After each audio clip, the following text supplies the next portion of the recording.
Have you ever wondered what's really going on inside the mind of a machine? Well, in this explainer, we're going to pull back the curtain on large language models. We'll explore the beautiful and honestly surprisingly intuitive mathematics that lets them understand and generate human language. So let's get right into it. It all starts with something you probably see a dozen times a day: autocomplete. You know, when your phone just knows what you're going to type next? That simple little feature is actually a tiny window into one of the biggest revolutions in AI. It's all built on a foundation of mathematical probability, and it's the perfect place for us to start. And make no mistake, the ambition behind all this is just staggering. The goal isn't simply to get a machine to parrot back words it's seen before. The real goal is to create a system that can generate something that feels, for all the world, like actual thought. It's all about using the pure logic of numbers to model something that feels profoundly human. Okay, so how on earth do they do it? How does a machine go from staring at a jumble of letters to grasping complex ideas? Well, we're going to build a language model together, right here, right now, from the ground up. We'll start with the very first step. Now, you might think this is all brand new tech, but the core idea has been around for a long time. It actually goes all the way back to 1948, when the mathematician Claude Shannon first suggested we could treat language like a math problem, a series of probabilities. We had some early attempts, like ELIZA in the 60s, which was clever at faking a conversation but didn't understand a single word. But the real earthquake, the moment everything changed, was in 2017 with a single paper that introduced the transformer architecture. That's the engine inside every single modern LLM today. So the very first hurdle is a big one.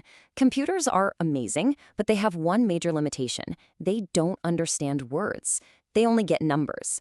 So before a machine can learn anything at all about language, it has to translate our words into its own native tongue, mathematics.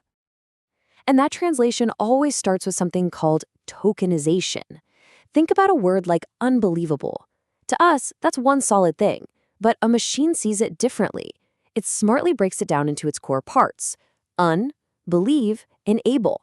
This is so important because it lets the model understand the building blocks of language, instead of just trying to memorize millions of individual words.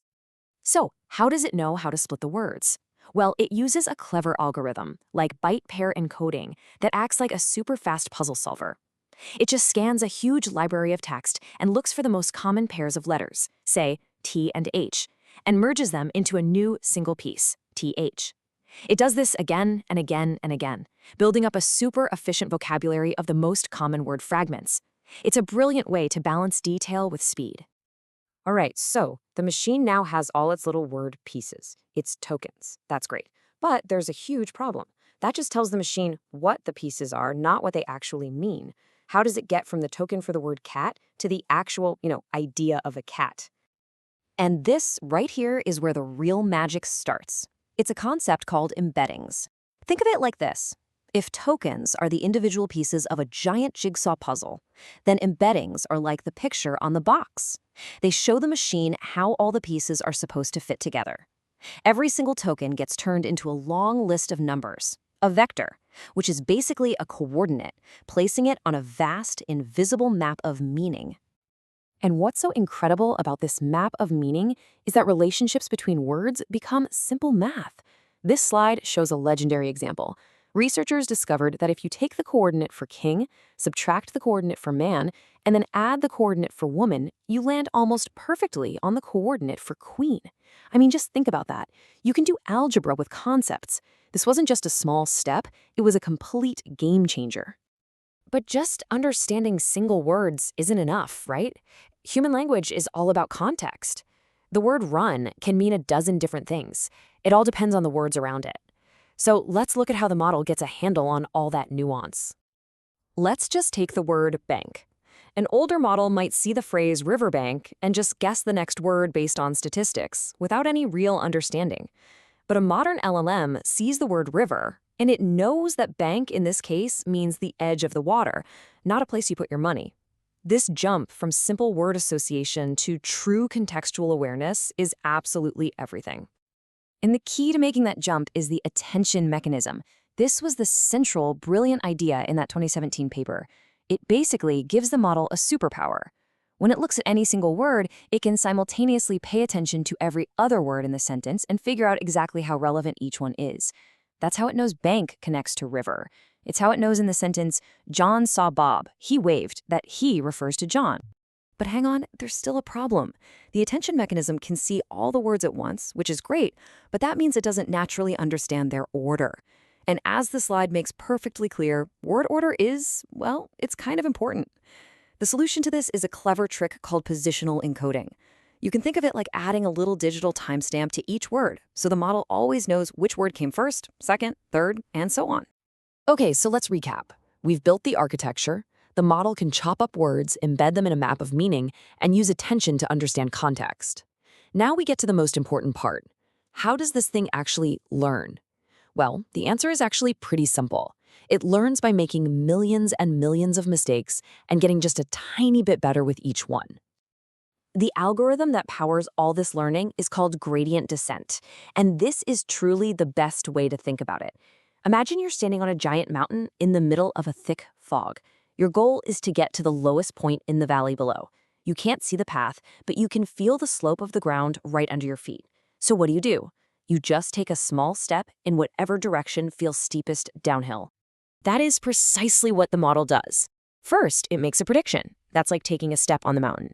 Then, it uses something called a cost function to measure how wrong its prediction was. That's like feeling the slope of the ground. The bigger the mistake, the steeper the slope. And finally, it adjusts all its internal settings to reduce that error. That's taking another step downhill. Now, just imagine repeating that process billions of times, slowly but surely finding your way down that mountain toward better and better answers. And a couple of really key innovations make this whole thing possible on such a massive scale. One is called backpropagation. It's a super efficient way to work backward from a mistake and figure out exactly which of the millions of settings need to be tweaked. And then you have tools called optimizers, like Atom. Atom is like a smart hiking guide for the mountain.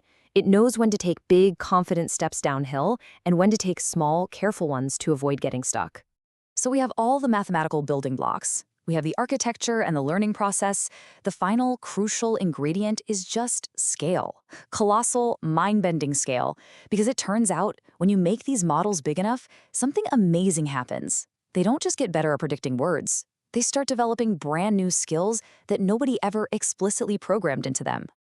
An advanced model, like GPT-4, is said to have over 1 trillion parameters. Remember our mountain analogy? Each one of those parameters is a tiny dial the model can turn, a single setting it can adjust. So, it's not just walking down a simple mountain.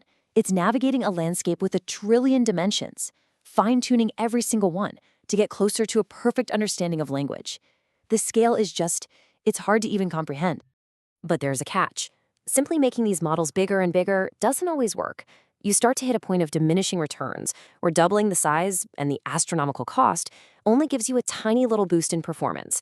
This is a huge deal because it suggests the future might not just be about who can build the biggest model, but who can build the smartest and most efficient one.